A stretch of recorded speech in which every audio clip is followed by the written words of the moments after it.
I'm running for the public school board, the Upper Canada board. There's a large number of voters in Dundas, and I appreciate this opportunity. First of all, I have two 14-year-old granddaughters, and I've been keeping score on the schools through my granddaughters, and I saw a number of things that made me a little bit unhappy. And instead of complaining about it, and the only way to do anything about it was get to be a trustee. In 1998, I believe, approximately, the Harris government at that time saw fit to put the principals in as management, and the teachers became part of a union. Since that time, some schools, not all, some schools, there seems to be a divide between the principals and the teachers. There's not enough of a collegial model.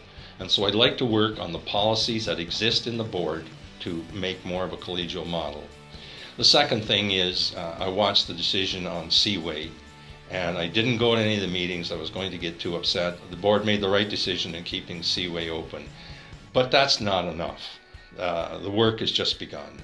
The idea is to get the proper programming for small schools. I do know from following the board minutes that the board has directed the staff, rightfully so, the administrative staff, to get going and create more ways to have a fuller selection of courses at the secondary level. The all candidates meeting in Matilda Hall made reference to getting doctors, and one of the reasons that Morrisburg couldn't get doctors was the small high schools didn't have a full program.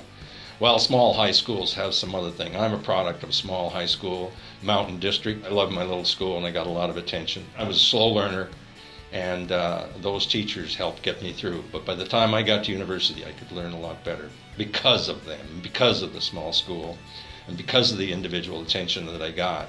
So small schools are not weak in every aspect. They just need an expanded program, and this e-learning with teacher supervision is got great potential, and I want to help work with that. Those are the two main issues. There's another half a dozen. I don't think that the teachers that do the sports programs get enough reward, whether I can do anything about that or not. There's a bunch of other things, more mathematics, like more arithmetic in the math program, like the times tables. I was 22 years old, 24 years old. I could have made more money in the industry, like going to DuPont. I stayed with teaching, so I have a passion for it, and I recognized it and thought, I'll give it a shot.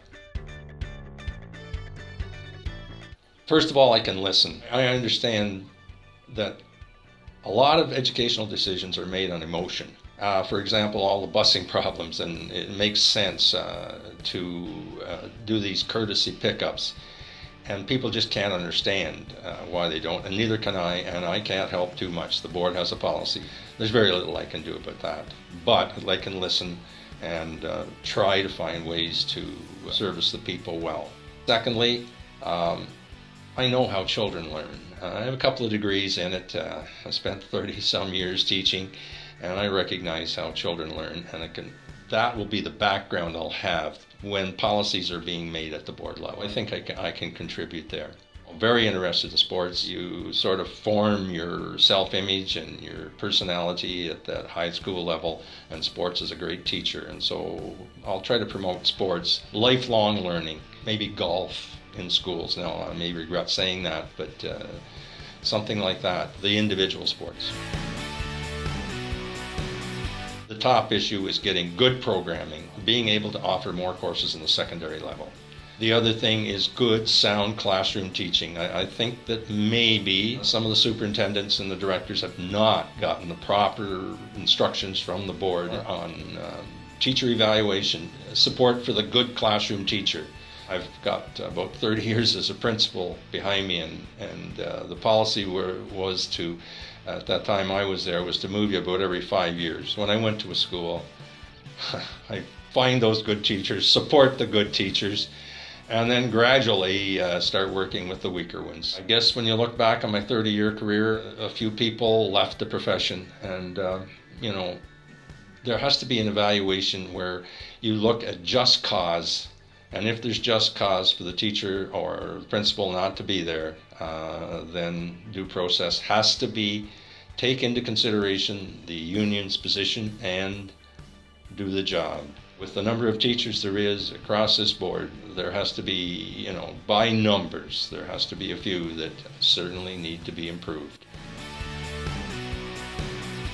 Just a little bit more realism in the policies, such as arithmetic, such as teacher evaluation. I raised a family in Winchester, taught in Dundas for over 22 years, was born in South Mountain. So I'm running into all sorts of people that I haven't seen in years. They all say, well, I'll vote for you. But I've been out of it now 20 years, and it's hard to know if I'm reaching the younger people because I'm sure they look upon me as ancient. But I just want to tell you there's many a good tune played in an old fiddle, and this old fiddle is whirling and ready to go.